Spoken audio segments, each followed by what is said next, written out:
Em 1960, o Salgueiro foi a campeã do desfile das escolas de samba do Rio com o enredo Quilombo dos Palmares.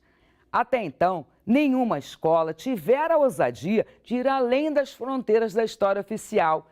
Esse desfile inaugurou uma nova era de enredos, revolucionando a estética de alegorias e fantasias, levando diversidade aonde antes havia mesmice.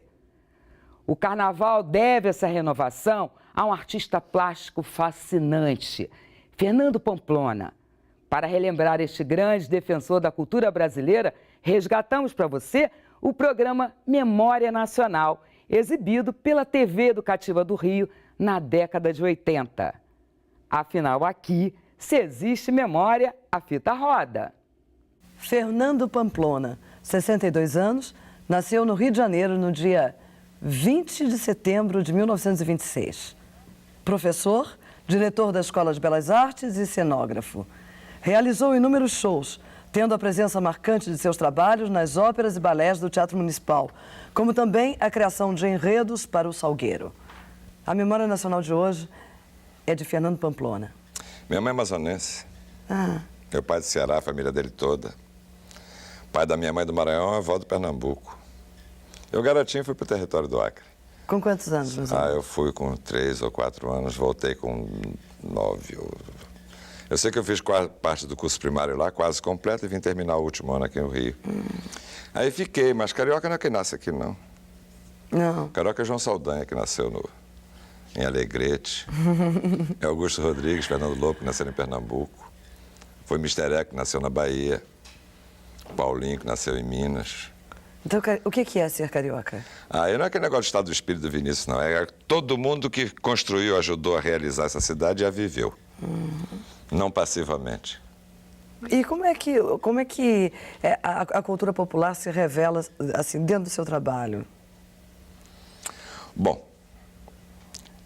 não apenas pelo interesse. Eu viajei muito o norte, o sul, e procurava ver em cada local aquilo que dizia respeito ao que a gente chama genericamente de cultura popular. Não apenas em matéria de dança, de samba, mas do artesanato, dos costumes, das manias, os usos. Isso me atraiu porque são coisas específicas, regionais, que geralmente a gente não tem onde a gente habita, que é muito limitado às coisas que influenciam a gente perde um pouco a influência, principalmente se os meios de comunicação não trazem até a gente, como hoje, principalmente, não trazem mais. Mas eu acho que eu só peguei no duro quando eu já saí da Escola de Belas Artes. Eu era pintor, eu estava no Salão de Arte Moderna com pintura e com desenho, eu precisava ser pintor, mas eu era medíocre. E o teatro universitário me fez entrar para o teatro, com Jerusa Camões, com Sansão Castelo Branco. Com o teatro universitário, onde eu conheci Sérgio Brito, Sérgio Cardoso, Mário Brazini, Wanda Lacerda, com cuja irmã casei. Eu entrei mais naquilo que se chama de arte menor, que é a arte secundária, a arte decorativa, a decoração, a coisa não a pintura pura, a escultura pura, a gravura pura. Até que um dia eu manjei que todo mundo que atuava na ocasião era mais um reflexo, uma resposta do modismo ou da onda internacional. E achei que eu devia parar com aquilo e entrar na criatividade popular.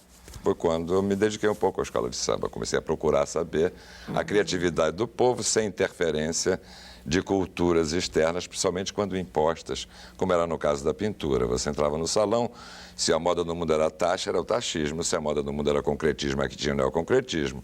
Se era abstracionismo, aqui tinha o abstracionismo, e vai por aí. Até hoje nós somos, nas artes plásticas, um pouco macaco de imitação, a não ser os artistas mais nacionais, mais arraigados e mais primitivos, mais ingênuos, como Djanira, Pansete, Volpe, blá, blá, blá.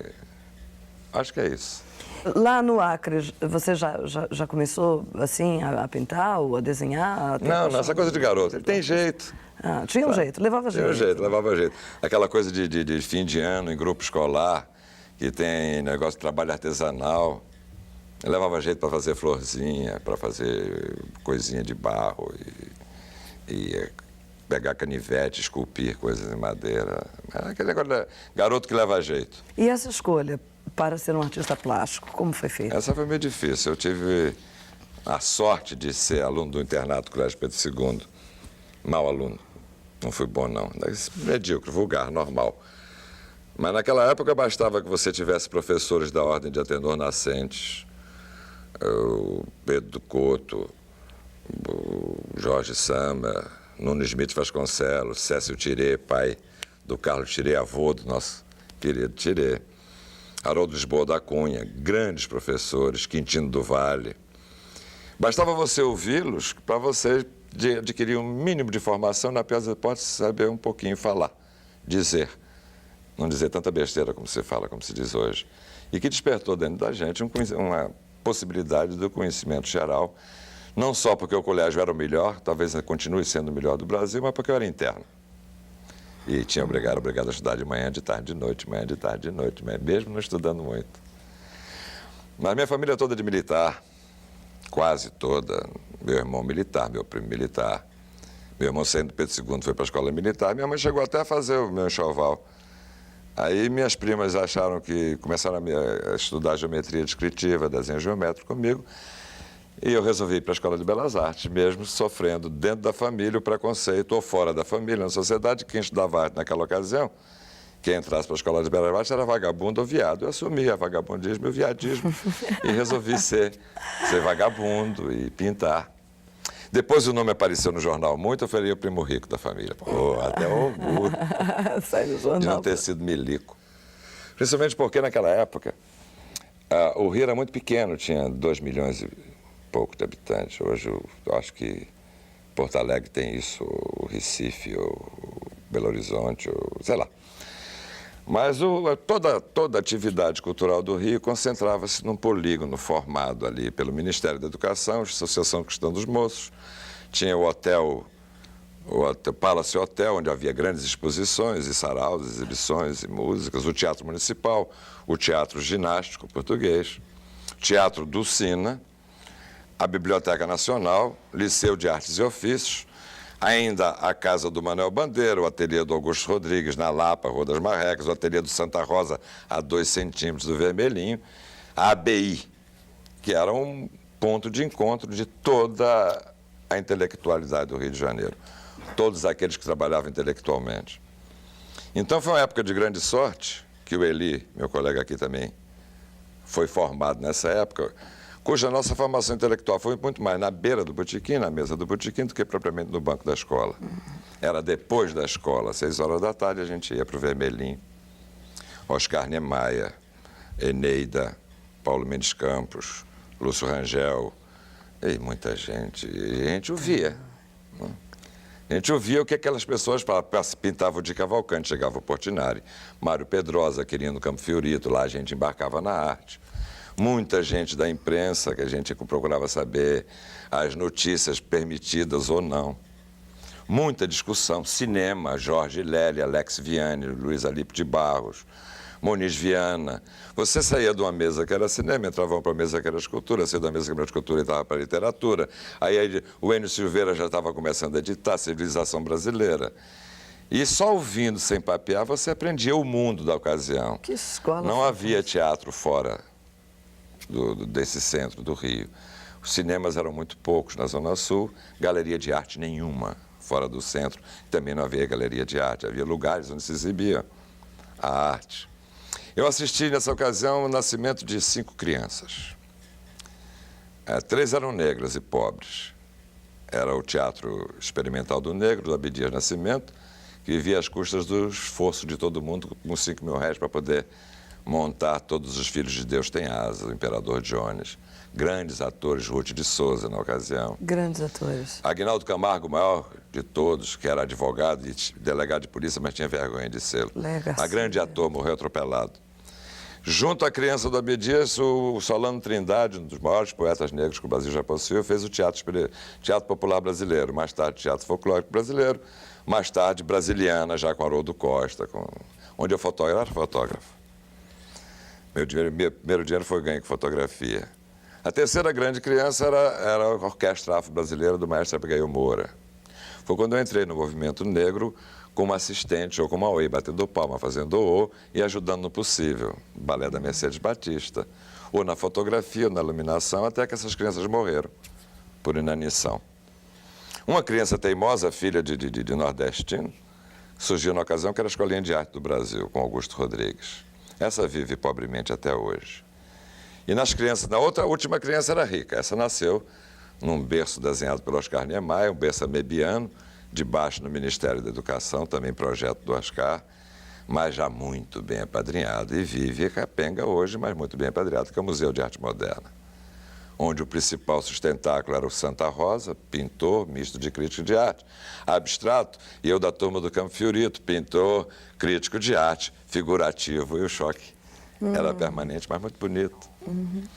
E junto a isso tinha a turma da música, você conheceu os maestros, o Izenca, o Zé Siqueira, nordestino, da Orquestra do Teatro Municipal, a piruação no balé, a piruação no teatro, Jean-Louis Barrault, Louis Jouvet, Ópera de Paris, Ballet de Champs-Élysées, e que a gente ia para procurar uma extensão da nossa formação puramente de artista plástico, estender a música, a literatura, as artes plásticas de maneira geral, e que deu no carnavalesco.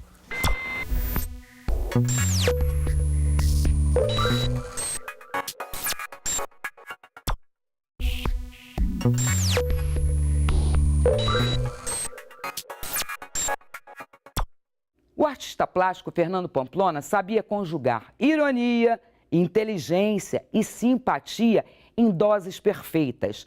Ele marcou a história do Carnaval do Rio e é considerado uma referência nos trabalhos desenvolvidos por carnavalescos como Arlindo Rodrigues, Joãozinho 30, Maria Augusta e Rosa Magalhães.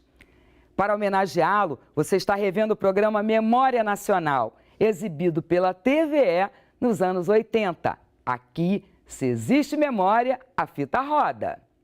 E você é boêmio ainda? O que é boêmio? Adoro tomar uma cana, gosto de todas as bebidas do mundo. Não gosto de ficar bêbado, não, muito chato. Principalmente quando você se vê bêbado. É horrível, quando documentam. Mas gosto muito de papo, de estender, de conversar, sabe? Sem destino, sem objetivo. De repente as coisas se criam naturalmente. E você só faz isso mesmo nas rodas. Não precisa ser botequim, não, está na casa de gente. É mais chato, tem menos clima, mas às vezes, dependendo da gente, a gente cria esse clima. E esse convívio é fundamental, convívio com a música, com a alegria, com a bebida organizada. E se isso é boemia, de você gostar de ver à noite mulher bonita, se você gosta de ver espetáculo, se você gosta de curtir alegria, então eu sou ainda boêmio, eu espero morrer como tal. Como é que você se sente como educador, como é que você se sente dentro de uma escola? Meu amor, a mola da evolução do mundo é a insatisfação e a ânsia do querer saber. Se o homem fosse um homem satisfeito, o mundo pararia. A saciedade é a aposentadoria mental. O homem satisfeito, acabou.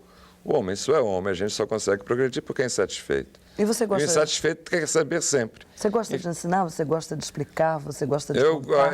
O fenômeno de ensinar, eu gosto sim, senão não estaria sendo. Tenho 30 e tantos anos, pretendo me aposentar esse ano quando acabar a minha direção na escola. É muito importante a formação das pessoas que vêm atrás de nós, na pior das hipóteses, para substituir ou para conseguir realizar aquilo que nós não realizamos. Conseguir fazer aquilo que nós, por impotência, por incapacidade ou por impossibilidade nós fizemos, transmitir o teu conhecimento para que outros façam a extensão do teu próprio pensamento, eu acho muito importante. E os alunos, eles gostam de você? Você se sente gostado, isso eu não sei não, por você tem que querer perguntar aos alunos, seria muita pretensão dizer, tenho muitos alunos amigos meus, dos quais muitos trabalham juntos ainda até hoje, mas sem demagogia. O professor hoje não é aquele caga-regra que vai para 3 mais 3 igual a 4, compreenderam por hipótese, se não compreendeu, danou-se. Ele é mais um orientador, porque às vezes o aluno sabe muito mais do que ele. É a única diferença que ele tem, é mais inteligente do que ele, às vezes é mais escudo do que ele, leu mais do que ele, mesmo tendo muito menos idade. O que o garoto não tem é o teu know-how, ele não viveu ainda. E a gente aprende dura na porrada da vida, é vivendo, sabendo aprender a viver. Aí você pode ensinar. Olha, o caminho aqui é frio, aqui é quente. Escolhe. Escolhi mal, então entra no... Tem outros lugares que a minha geração já pegou, que eu sei que você também viveu ali as suas histórias, como, por exemplo, o Solar da Fossa. Você viveu no Solar da Fossa? Eu tive um hiato no meu casamento, que tem 36 anos, de 1 ano. Minha mulher me chutou para fora de casa com toda a razão. Você foi todo mundo ia para o Solar da Fossa. Quem era chutado ia para o porque o pessoal da Globo, que já estava no Solar, me levou para o Solar da Fossa. Meu companheiro de quarto em frente era o Zequete. No canto do corredor era o Bartô, que fazia cinema. O Paulinho da Viola pegava no andar de baixo, a gente tomava médico com manteiga no mesmo botequim, durante um ano, de manhã cedo. E havia 2 garotos lá curiosos, não sabiam de nada, mas aí eu chegava à noite com o meu material de slide, que eu dava aula na escola de teatro Martins Pena. E às vezes dava aula no meu quarto e juntava a garotada toda, era ótimo. De vez em quando tinha 2 garotos lá que também tinham curiosidade de ver. Até que um deles ganhou o Festival da Canção com Margarida, era o Guarabira. E o outro era o Caetano Veloso. Caetano Veloso esteve por lá, Gil, Gal, Gil. Né? E naquela ocasião ninguém sabia, nem ele mesmo sabia quem era ele. Foi a Zene que te despertou assim para o amor pelo balé? Não. A Zene eu conheci no Teatro Universitário. Ainda trabalhando com a irmã dela, com a Wanda, e o Brasini já havia saído, já era profissional. Milton Carneiro também, Alberto Pérez. Ela dançava no Teatro Municipal, no Teatro Universitário, que nós tínhamos lá o setor do balé. Mas eu gostava muito de desenhar na escola e o Augusto Rodrigues me levou para desenhar no Teatro Municipal, onde a gente conseguia entrar, ver aqueles bailarinos todos dançando e a gente fazia como exercício. Dali para casar, namorando a Zene, para eu fazer cenário e começar a fazer cenário de balé, que eu fiz uns 30 aproximadamente, e trabalhar com as companhias na época em que havia muita companhia estrangeira vindo ao Brasil. E consegui trabalhar com algumas delas, com o Champs-Élysées, com a Ópera de Paris, com o Jusso. Aí você passou a se interessar, não pelo balé especificamente, mas para uma das possibilidades do espetáculo.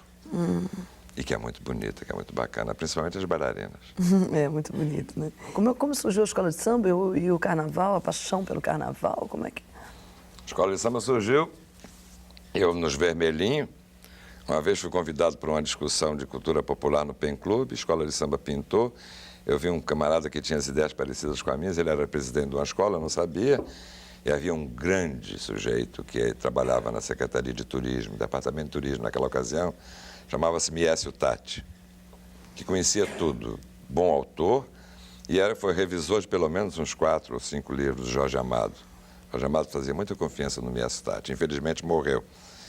Ele era um homem de esquerda e o Lacerda, quando assumiu, tirou da Secretaria do Departamento de Turismo, não ficou ninguém mais com conhecimento e obrigou a trabalhar no DOPS para ser mais fiscalizado de perto. Isso foi uma das belezas das obras do grande Carlos Lacerda, acabar com minha cidade. E ele me convidou para ser júri. Aí o júri era todo junto na ocasião, e eu fui ser júri, eu nem vi a escola de samba, porque eu estava ao lado da minha querida Eneida de um lado, Lúcio Rangel do outro, Edson Carneiro do outro, e um gringo que eu não me lembro mais quem fosse julgando figurino ou julgando coreografia. Aí eu aprendi mais do que vendo com o que era comentado entre esses 3 sujeitos maravilhosos, que foram Edson Carneiro, cujos 18 livros de cultura popular eu li todos, o Lúcio Rangel, que eu devo ter umas 200 noites com ele, na base do copo, e a minha Eneida querida, que minha filha se chama Eneida por causa dela. Até hoje eu fui colega do filho dela, do Otávio de Moraes, arquiteto, e nos demos muito bem, e eu praticamente quase não saía da casa da Eneida para poder beber tudo que uma das mulheres mais maravilhosas que o Rio já teve, 11 prisões na ditadura. Meu Deus. E, bom, e aí? Aí como foi para o primeiro trabalho dentro da escola de samba? Não, aí eu fui julgar a alegoria, o Salgueiro veio sem alegoria, convencionalmente chamada alegoria. Eles pretendiam, numa tese nova, fazer as alegorias, as cenas do Debré, ao vivo, com aqueles negócios dos perus, aquela repetição de gravuras do Debré para mim ao vivo. Eu dei nota máxima. Máxima para mim foi 9 ou 8. Aí a Portela veio em seguida, eu dei uma nota a menos, e o Salgueiro perdeu por 1 ponto. E o ponto da fez fosse meu. Mas como todo mundo vinha de Caxias, Tamaré, Riachuelo, Batalha do Tuiuti, Brasil, Panteão de Glória, vinha uma escola trazer um artista. Eu me empolguei, principalmente com a beleza de trabalho do Dirceu Neri, outro cenógrafo, que foi do Brasiliana, suicidou-se. Maravilhoso. E que trouxe a Maria Luísa Neri, que é das nossas melhores artesãs do teatro, não apenas nos figurinos, mas na... E a Suíça hoje é brasileiríssima, né? E o Dirceu fez, junto com ela, a escola de samba, o que foi um pau completamente diferente retrouxeram o figurino do Debré, do Rugendas, em vez dos figurinos que Carlos Machado e Walter Pinto mostravam, tirados do Folies Bergère ou tirados de Las Vegas. Cada um ia lá beber e trazia, e que influenciava. Ele trouxe a influência do Brasil dentro do processo. Isso me encantou muito. Quando acabou o julgamento, quando o presidente viu que eu tive e fui ao julgamento, não vai entregar da nota e fugir, não. Fui lá para dizer porque eu tinha dado. Ele me convidou para fazer o sal. Eu fui. E foi a única vez que eu disse assim, só você puder fazer um enredo. Quase ninguém sabia o que era Zambi dos Palmares ou Palmares. Primeiro grito de liberdade. No Brasil, realmente forte, na base do pau e não coisinha de papel. E eu fiz. Levei o Arlindo Rodrigues, tá, que começou a trabalhar comigo no Teatro Municipal. Newton de Sá, uma vez, que depois sumiu. Aí começou o processo, que todo mundo sabe, negócio de carnaval. Depois o Arlindo fez sozinho, depois veio o Joãozinho 30, começou a ajudar a gente, depois veio Maria Augusta, Rosa, Max, esse povo todo, que está fazendo até hoje. E que eles fizeram a virada toda da beleza. Não foi apenas visual, como se diz, visual virou quesito, não. Foi temático. Foi trazer o tema da liberdade, do crioulo, da mulher, através da Chica da Silva, de Dona Beija, de Carmen Miranda. Foi a história da Revolução no Brasil, através do Heróis da Liberdade. Foi você reviver o local através da Lapa. A Revolução não foi feita apenas essa besteirinha de fazer figurino, foi feita tematicamente. Houve uma grande virada temática nos assuntos, nos enredos do Carnaval. Quantas vezes você fez enredos? Olha, para o Salgueiro foram 12. 12 vezes? Com intervalos que eu me ausentei e tal, que aí foram, uma vez passei, levei 2 anos na Europa. E depois disso eu dei, mas no Botequim, não fui lá ver, eu dei escrevendo 5 enredos para o Império. Mas você é salgueirense? Eu sou.